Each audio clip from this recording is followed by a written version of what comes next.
Bismillahirrahmanirrahim. Assalamualaikum warahmatullahi wabarakatuh. Alhamdulillah wassalatu wassalamu ala Rasulillah wa ala alihi wa sahbihi wa man tabi'ahum bi ihsanin ila yaumiddin. Pertama-tama, izinkan kami memperkenalkan diri.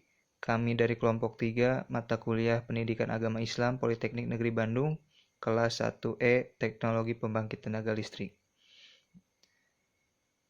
Kami terdiri dari saya sendiri, Hilmi Aldi Fauzan, kemudian Muhammad Gifari Akso, terakhir Rizky Nur Muhammad Prayoga.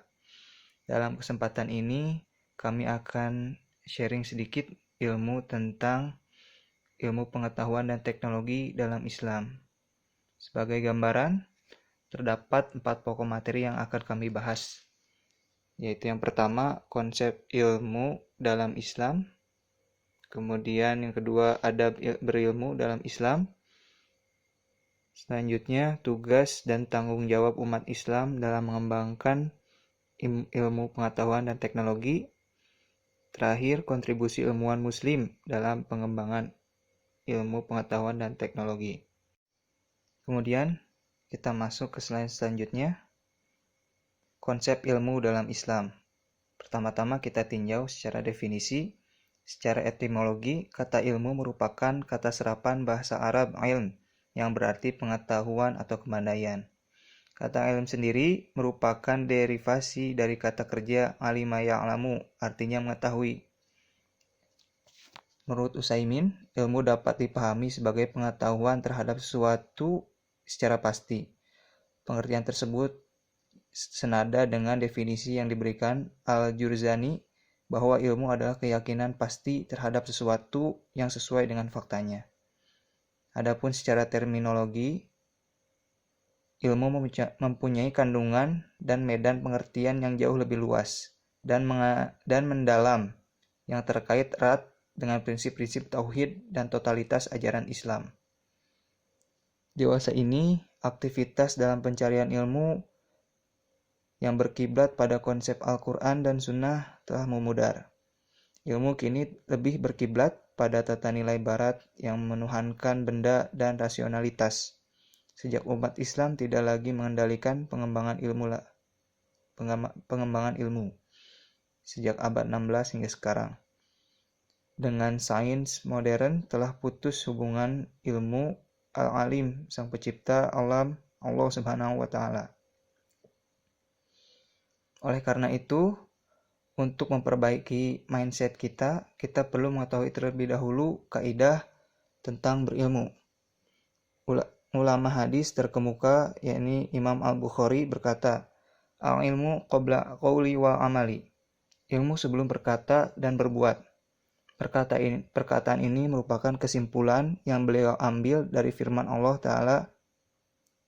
Allah Ta'ala berfirman, "Fa'lam annahu la ilaha illallah wastaghfir lidzambik."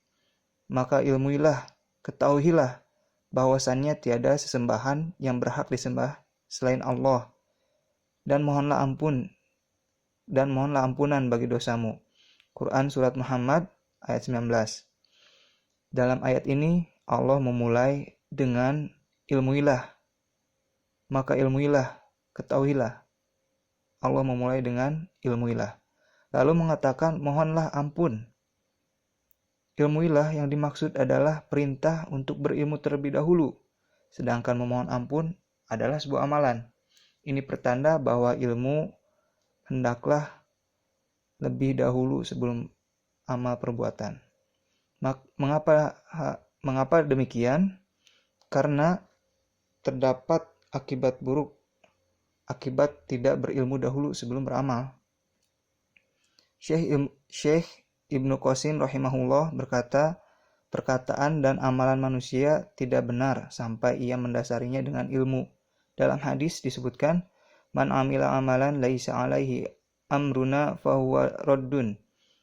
Siapa yang beramal tanpa dasar dari kami, maka amalan tersebut tertolak. Hadis riwayat Muslim nomor 1718. Seperti halnya sebuah karya tulis ilmiah yang hanya akan memiliki nilai apabila di dalamnya terdapat perkataan-perkataan para ahli yang membuat karya tulis tersebut menjadi ilmiah dan diakui, maka sama halnya dalam berkata dan beramal. Dalam perkataan dan amalan baru dikatakan dalam tanda kutip ilmiah apabila didasari oleh Al-Quran dan Sunnah, barulah amalan tersebut diterima. Dan tentunya terdapat faktor lain seperti ikhlas dalam beramal, tidak ria, dan lain-lain. Kemudian, ilmu merupakan perantara kebaikan. Kepribadian mahasiswa dan output pendidikan tinggi sangat dipengaruhi oleh sistem kurikulum pendidikan, terutama jenis ilmu yang diberikan pada generasi muslim.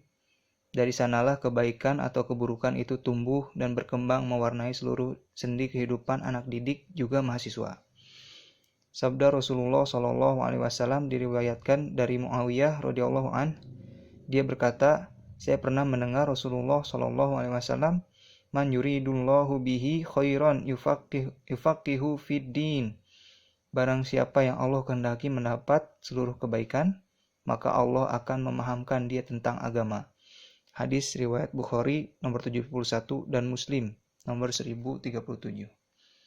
Yang dimaksud faqih dalam hadis bukanlah hanya mengetahui hukum syar'i dalam hadis tersebut, tetapi lebih dari itu.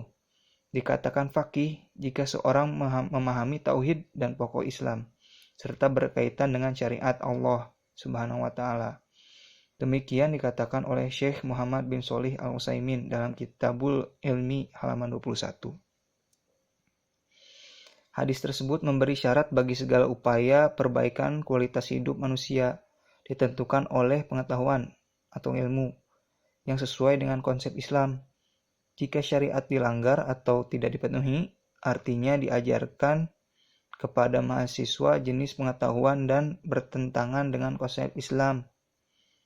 Maka yang terjadi adalah bukan kebaikan atau khairan, tapi justru keburukan, syarran dalam arti luas.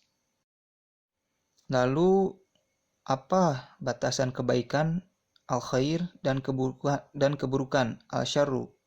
Terhadap pertanyaan tersebut, Rasulullah SAW dengan sangat jelas dan tegas dalam sabdanya telah berkata Abu Ja'far al-Baqi bahwa telah membaca Rasulullah SAW ayat wa takum minkum ummatun yad'una ila khair.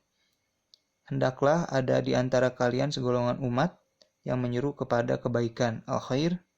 Lalu beliau bersabda melanjutkan, kebaikan al-khair adalah mengikuti kesetiaan kepada Al-Quran dan Sunnahku. Hadis Ibnu Murdawiyah. Berdasarkan hadis tersebut, Rasulullah SAW memberikan batasan kepada kita tentang kebaikan, yakni segala sesuatu yang bersesuaian dengan Al-Quran dan As-Sunnah. Apapun kata orang sekalipun mayoritas jumlah di bumi buruk atau syarron, namun menurut Al-Quran dan hadis dinyatakan baik atau khairon dan diperintahkan untuk dilaksanakan, maka setiap muslim harus meninggalkannya.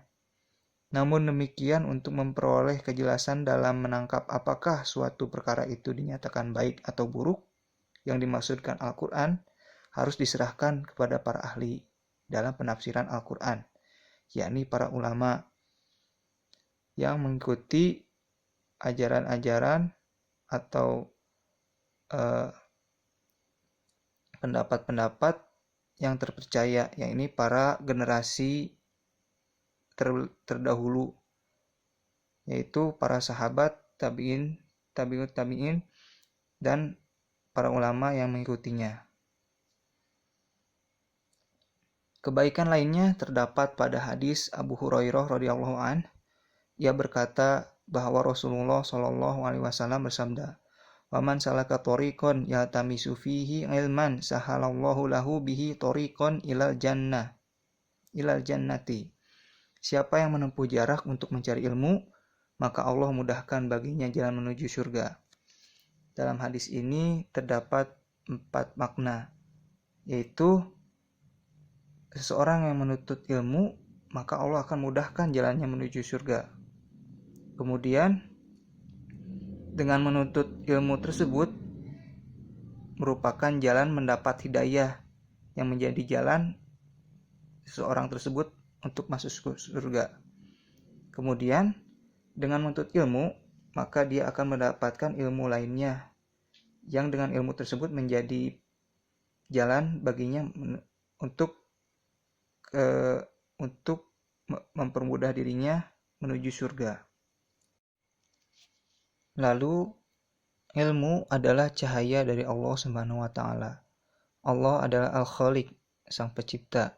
Segala yang ada atau wujud, Dia Maha tahu terhadap segala ciptaannya dan dirinya sendiri, Al-Alim.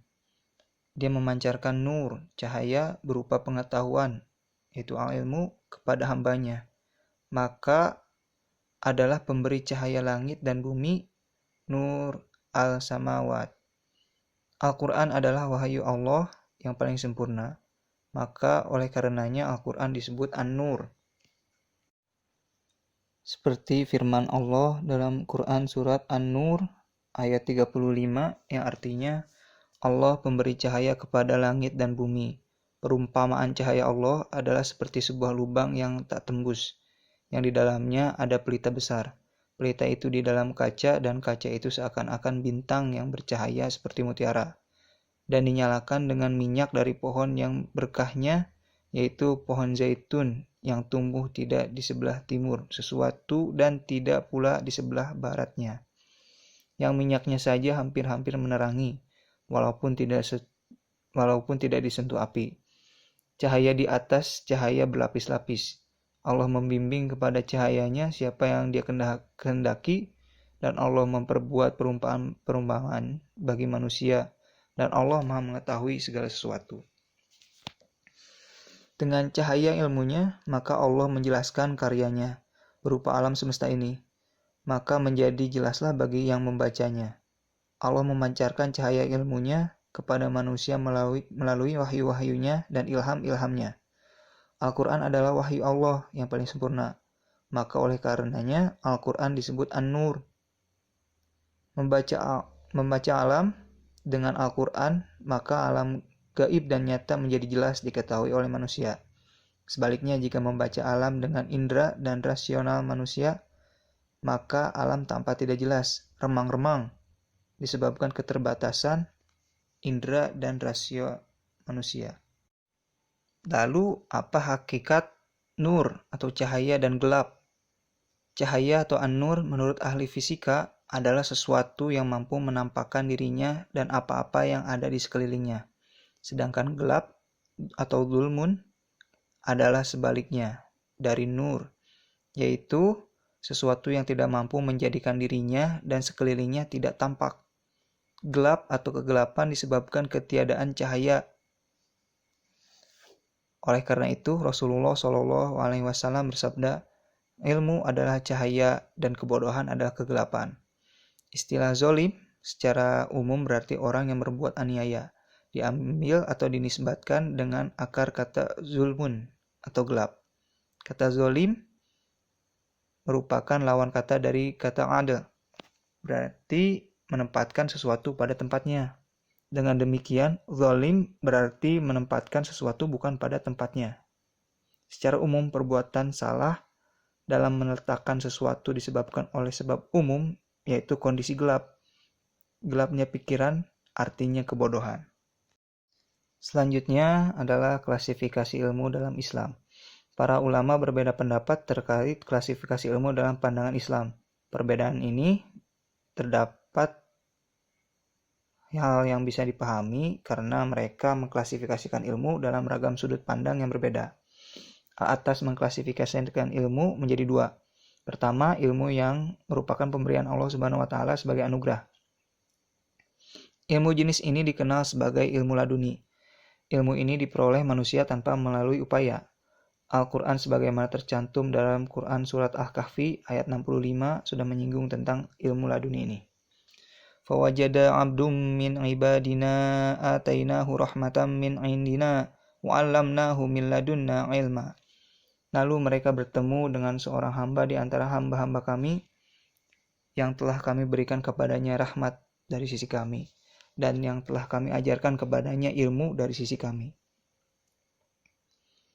Kedua, ilmu yang diperoleh karena usaha manusia atau dikenal dengan istilah ilmu kasbi. Ilmu ini diperoleh manusia melalui pengamatan, perenungan, maupun eksperimen. Terkait ilmu kasbi ini, Al-Quran sendiri lebih banyak menyinggungnya di dalamnya.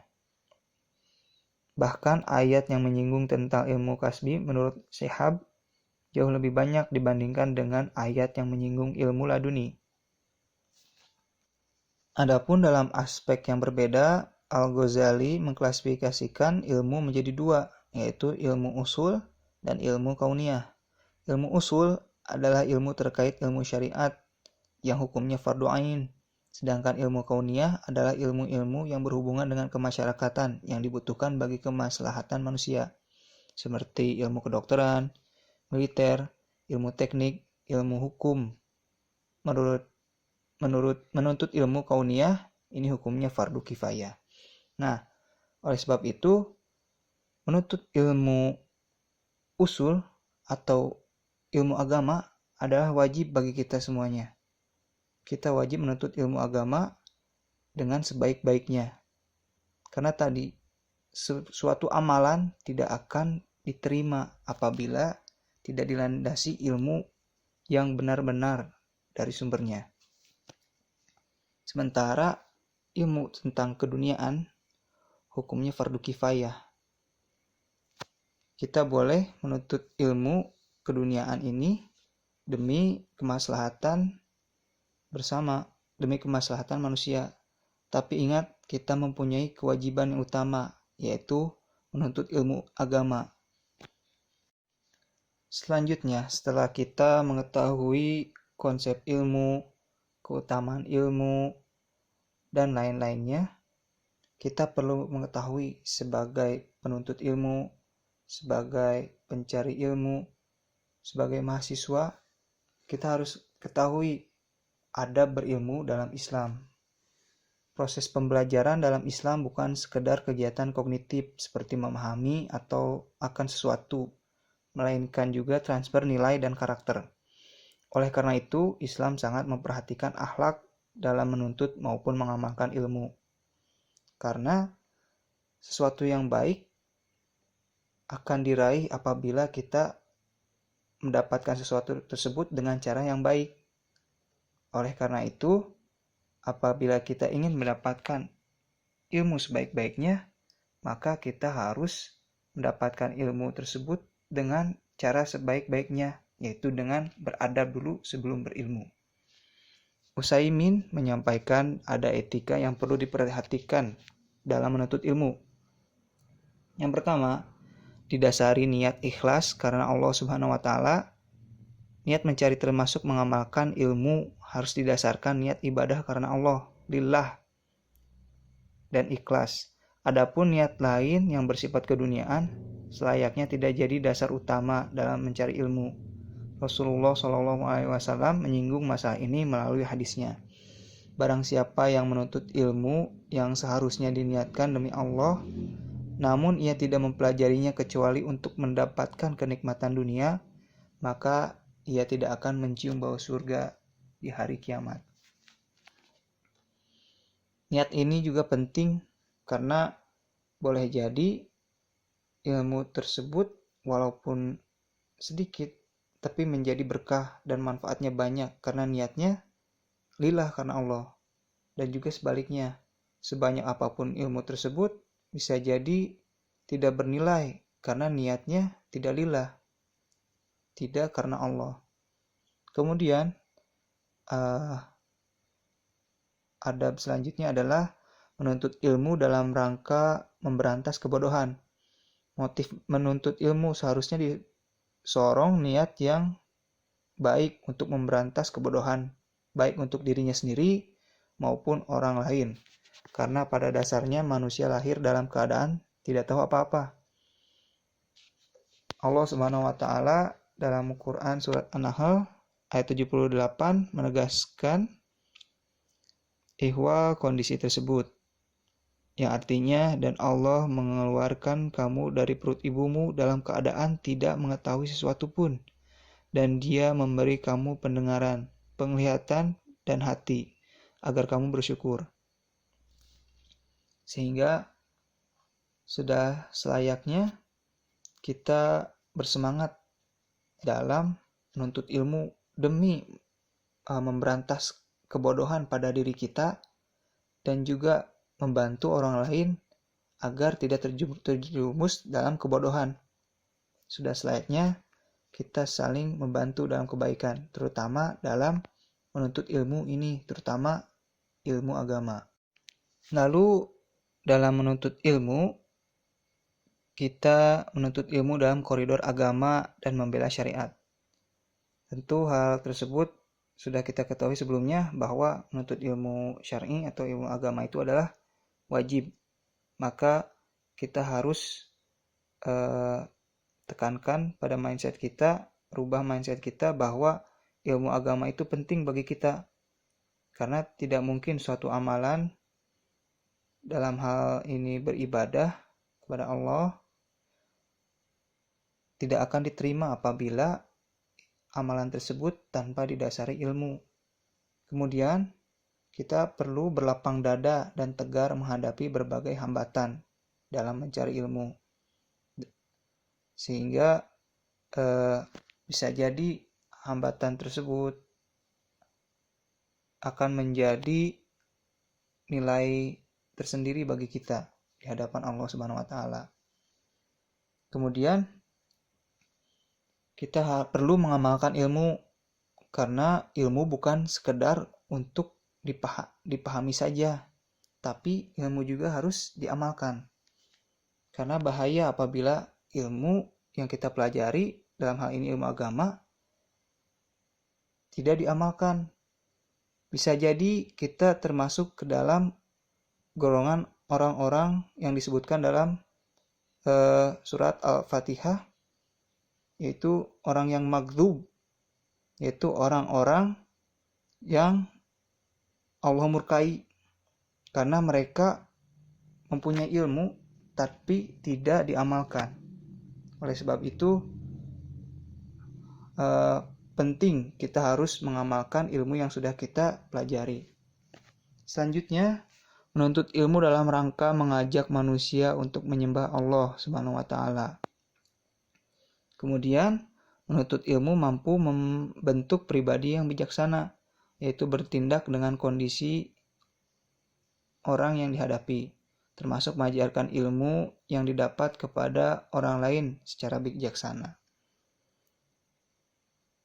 Ini merupakan salah satu keutamaan ilmu juga, sehingga para penyandang ilmu yang baik tersebut mempunyai kebijaksanaan dalam menanggapi sesuatu. Lalu menuntut ilmu dengan sabar, sebab menuntut ilmu memerlukan pengorbanan yang tidak sedikit. Al-Imam Asy-Syafi'i memaparkan syarat bagaimana ilmu bisa diperoleh melalui syairnya yang terkenal. Yang artinya, ingatlah, engkau tidak akan bisa mendapatkan ilmu kecuali dengan 6 perkara. Aku akan memberitahumu keseluruhannya dengan jelas, yaitu kecerdasan, kemauan kuat, kesabaran berlipat, bekal atau biaya, bimbingan guru, dan waktu yang lama. Sehingga perlu kita ketahui bahwa menuntut ilmu itu tidaklah mudah, sehingga kita harus mempunyai 6 bekal tadi. Kita tidak boleh putus asa, karena ini pun adalah kebutuhan kita sendiri demi menggapai ridho Allah Subhanahu wa taala. Selanjutnya, kita harus selalu menghormati guru dan mentor dalam proses pembelajaran. Mereka adalah seseorang yang membantu kita untuk menggapai ilmu tersebut. Maka sudah seharusnya kita bersikap baik dalam proses berilmu dengan mereka maupun bersosialisasi dengan mereka. Yang terakhir, kita harus selalu berpegang teguh pada Al-Quran dan Sunnah Rasulullah SAW. Nah, tidak cukup dengan itu, Al-Quran dan Sunnah Rasulullah SAW kita harus memahaminya dengan pemahaman para sahabat yang mengikuti pemahaman Rasulullah. Kita pun selain sahabat, yaitu kita mengikuti generasi setelahnya, tabi'in, tabi'ut, yang mengikuti pemahaman para sahabat juga. Sehingga pemahaman yang kita dapatkan tentang Al-Quran dan Sunnah Rasulullah ini sesuai dengan yang Rasulullah ajarkan, tidak menyimpang dan tidak dibuat-buat. Lalu nomor 3, tugas dan tanggung jawab Islam dalam pengembangan teks. Al-Quran memberikan perhatian khusus pada kata ilmu. Kata ilmu diulang sebanyak 854 kali di dalam Al-Quran. Pengulangan kata ilmu tersebut tentu harus kita renungkan sebagai isyarat perlunya manusia memerhatikan perkembangan ilmu dan pengetahuan. Yang pertama, ilmu sebagai perangkat kekhalifahan. Ketika Allah Subhanahu wa Ta'ala akan mengangkat manusia sebagai khalifah di muka bumi, malaikat meragukan kompetensi manusia dalam mengelola bumi. Namun Allah dengan tegas tetap memilih manusia untuk menjadi khalifah. Untuk itu, Allah kemudian mengajarkan nama-nama benda kepada Nabi Adam sebagai manusia pertama sekaligus khalifah di muka bumi. Peristiwa ini jelas telah disebutkan dalam surat Al-Baqarah ayat 30-32. Yang kedua, manusia memiliki potensi untuk berkembang. Ketika manusia dilahirkan ke dunia, manusia lahir dalam keadaan tidak tahu apa-apa. Meskipun demikian, Allah melengkapi penciptaan manusia dengan beberapa indera untuk mengembangkan diri mereka. Hal ini dapat kita renungi dalam Quran surat An-Nahl ayat 78. Lalu yang ketiga, Al-Quran memerintahkan manusia untuk meneliti. Dalam Al-Quran terdapat beberapa ayat yang menginformasikan tentang kebesaran Allah dan memerintahkan manusia untuk mengamatinya. Salah satu ayat yang terkait ini dapat diamati dalam Quran surat Al-Zariyat ayat 20-21. Yang artinya, dan di bumi itu terdapat tanda-tanda kekuasaan Allah bagi orang-orang yang yakin dan juga pada dirimu sendiri. Maka apakah kamu tidak memperhatikan? Lalu yang terakhir yaitu mendorong manusia untuk mendorong menjadi manusia cerdas.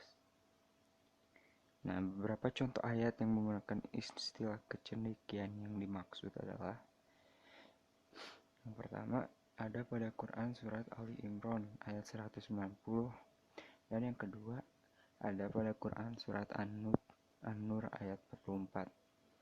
Dalam Al-Quran, banyak ayat yang menggunakan istilah-istilah kecendekiaan seperti ulul albab, ulul ilmi, ulul nuha, dan ulul absar. Ayat-ayat tersebut mengisyaratkan agar kita menjadi orang yang cerdas, dapat mengambil pelajaran dan hikmah, serta berperan aktif dalam mentafakuri kebesaran Allah.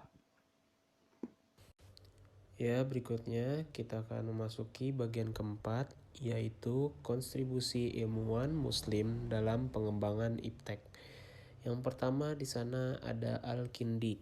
Al-Kindi itu semasa hidupnya selain bisa berbahasa Arab, yaitu mahir dalam berbahasa Yunani. Banyak karya-karya para filsuf Yunani diterjemahkan dalam bahasa Arab. Yang kedua ada Al-Farabi. Al-Farabi penemu note music tersebut dijabarkan oleh beliau dalam karya Al-Musiqo Al-Kabir, atau bisa disebut The Great Book of Music. Berikutnya bagian ketiga yaitu Ibnu Bajjah. Ibnu Bajjah adalah seorang astronom, filsuf, musisi, dokter, fisikawan, psikologi, botanis, dan sastrawan. Ya, berikutnya yang keempat ada Ibnu Rushd yang memiliki karya-karya bidang filsafat, kedokteran, dan fikih dalam bentuk karangan, ulasan, esai, dan resume. Hampir semua karya-karya Ibnu Rushd diterjemahkan ke dalam bahasa Latin dan Ibrani atau bisa disebut Yahudi. Beliau mengarang Mahdiul Falasifah, Kasyiful Afilah, dan Hal-Hawi dalam bidang kedokteran. Yang kelima ada Ibnu Tufail, adalah ilmu kedokteran, sastra, matematika, dan filsafat. Tapi beliau lebih dikenal sebagai seorang filsuf muslim, dokter, dan novelis. Salah satu karyanya dalam filsafat sekaligus sastra adalah Risalah Hai bin Yaqzan, yang merupakan intisari filsafat Ibnu Tufail. Ya, berikutnya ada Ibnu Sina, dikenal juga sebagai seorang filsuf, ilmuwan, dan dokter. Sebagian besar karyanya adalah tentang filosofi dan kedokteran. Karyanya yang sangat terkenal adalah Al-Qanun fil Atib, yang merupakan rujukan di bidang kedokteran selama berabad-abad.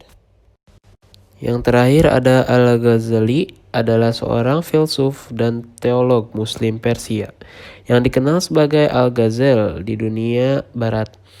Imam Al-Ghazali sangat mencintai ilmu pengetahuan. Ia juga sanggup meninggalkan segala kemewahan hidup untuk bermusafir dan mengembara serta meninggalkan kesenangan hidup demi mencari ilmu pengetahuan. Ia terkenal sebagai ahli filsafat Islam yang telah mengharumkan nama ulama di Eropa melalui hasil karyanya yang sangat bermutu tinggi. Karyanya yang fenomenal adalah Ihya Ulum al-Din, Tahayufut al-Falasifah, dan Al-Munqiz minar Dalal. Ya, berikutnya di slide ini ada Jabir bin Hayyan, Hunain bin Ishaq, Tabib bin Qura, dan Ar-Razi. Itu adalah tokoh lainnya dari kontribusi ilmuwan muslim dalam pengembangan iptek.